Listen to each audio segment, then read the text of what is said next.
নমস্কাৰ আপোনালোক সকলোকে পুনৰবাৰ আপোন নিউজৰ অন্য এটা ভিডিঅ'লৈ স্বাগতম জনাইছো। আপোনালোকে যদি সিম কাৰ্ড ব্যৱহাৰ কৰে তেন্তে আপোনালোকৰ কাৰণে এটা বিৰাটেই ভাল খবৰ ওলাই পৰিছে। টেলিকমিউনিকেশ্যন ডিপাৰ্টমেণ্টৰ ফালৰ পৰা আপোনালোক সকলোৰে কাৰণে এটা বিৰাট ভাল খবৰ ঘোষণা কৰিছে। তো সেই ভাল খবৰটো কি মই আজি আপোনালোকক সেই সম্পৰ্কে আজি এই ভিডিঅ'টোত জনাম। তো ভিডিঅ'টো প্ৰথমৰ পৰা শেষলৈকে চাই থাকিব। আপোনালোকৰ যদি সিম কাৰ্ড আছে আপোনালোকৰ কাৰণে ওলোৱা সেই ভাল খবৰটো কি সেই সম্পৰ্কে জানিবৰ কাৰণে। তো মই শ্ৰীপাঞ্জিত গগৈ, আপোনালোকে চাই আছে আপোন নিউজ। আহক আৰম্ভ কৰোঁ আজিৰ ভিডিঅ'। সিম কাৰ্ডটো চাগে আপোনালোকে নিশ্চয় ব্যৱহাৰ কৰে। তো সিম কাৰ্ড যদি ব্যৱহাৰ কৰে লাইক এটা কৰিব আৰু কমেণ্ট ছেকশ্যনত জনাব আপুনি কি কোম্পানীৰ সিম কাৰ্ড ব্যৱহাৰ কৰে সেই সম্পৰ্কে কমেণ্ট ছেকশ্যনত জনাবলৈ নাপাহৰিব। টেলিকমিউনিকেশ্যন ডিপাৰ্টমেণ্টে এটা বিশেষ ছফ্টৱেৰৰ ওপৰত কাম কৰি আছে আৰু সেই ছফ্টৱেৰটোৰ নাম হৈছে CNAP, কলিং নেম প্ৰেজেণ্টেশ্যন, চমুকৈ CNAP। এই এপ্লিকেশ্যনটোৰ ওপৰত টেলিকমিউনিকেশ্যন ডিপাৰ্টমেণ্টে কাম কৰি আছে আৰু এই এপ্লিকেশ্যনটো বা এই প্লেটফৰ্মটোৱে গোটেইবিলাকৰ সৈতে পাৰ্টনাৰশ্বিপ কৰিব। জিঅ' হৈ গ'ল, ভোডাফোন হৈ গ'ল, আইডিয়া হৈ গ'ল, গোটেই প্লেটফৰ্মবিলাকৰ লগত এই কোম্পানীটো বা এই এপ্লিকেশ্যনটোৱে বা এই প্লেটফৰ্মটোৱে পাৰ্টনাৰশ্বিপ কৰিব। এতিয়া ইয়াৰ ফলত আমাৰ কেনেকুৱা লাভালাভ হ'ব সেইটো ডাঙৰ কথা ন। লাভালাভটো হ'ব কি, এতিয়াৰে পৰা আপোনালোকৰ মোবাইললৈ যদি কোনো ব্যক্তিয়ে কল কৰে আৰু সেই নাম্বাৰটো যদি আপোনাৰ মোবাইলত ছেভ নাথাকে ন, ডাইৰেক্টলি তেখেতৰ নামটো দেখাই দিব।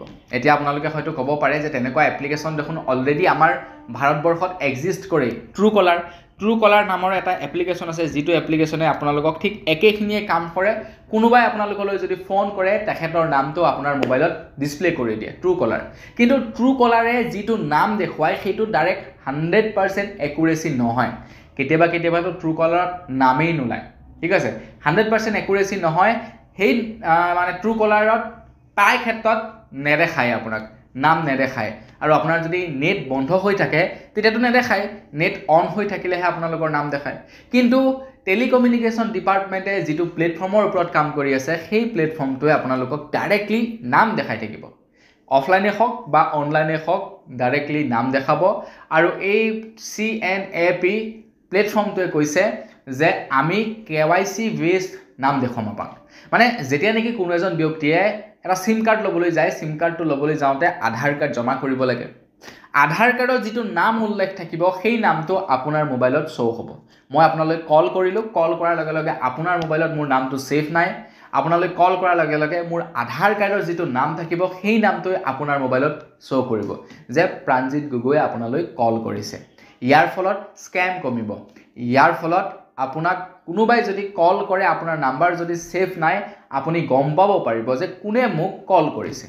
আৰু এই ফেচিলিটি বা এই ছিষ্টেমটো 31 মাৰ্চ 2026 পৰা আমাৰ ভাৰতবৰ্ষত আৰম্ভ হ'ব বুলি জনাইছে। 31 মাৰ্চ 2026। ইতিমধ্যে তাৰ ওপৰত কাম চলি আছে, ট্ৰায়েল বেছ চলি আছে। 31 মাৰ্চৰ পৰা আপোনালোক সকলোৰে কাৰণে উপলব্ধ হৈ যাব CNAP নামৰ এই প্লেটফৰ্মটো। আপোনালোকে চিন্তা কৰিব নালাগে আৰু নম্বৰ ছেভ কৰিব নালাগে। কোনোবাই কল কৰিলে আপোনাৰ ডাইৰেক্টলি ওলাই যাব যে কলটো কোনে কৰিছে। এইটো কিন্তু থাৰ্ড পাৰ্টি এপ্লিকেশ্যন নহয়, ডাইৰেক্টলি টেলিকমিউনিকেশ্যন ডিপাৰ্টমেণ্টে বনোৱা এটা প্লেটফৰ্ম। তো বন্ধু বান্ধৱীসকল, তো আজিৰ ভিডিঅ' জনাবলগীয়া খবৰ ইমানটোৱে আছিলে। এই খবৰটোৰ সম্পৰ্কে জানি কেনে পালে সেই সম্পৰ্কে জনাব। যদি ভাল লাগিলে লাইক এটা কৰিব, চেনেল যদি ছাবস্ক্ৰাইব কৰা নাই ছাবস্ক্ৰাইবটো কৰি ল'ব। পুনৰ লগ পোৱাৰ সাজিলে বিদায় মাগিছোঁ। ধন্যবাদ। জয়।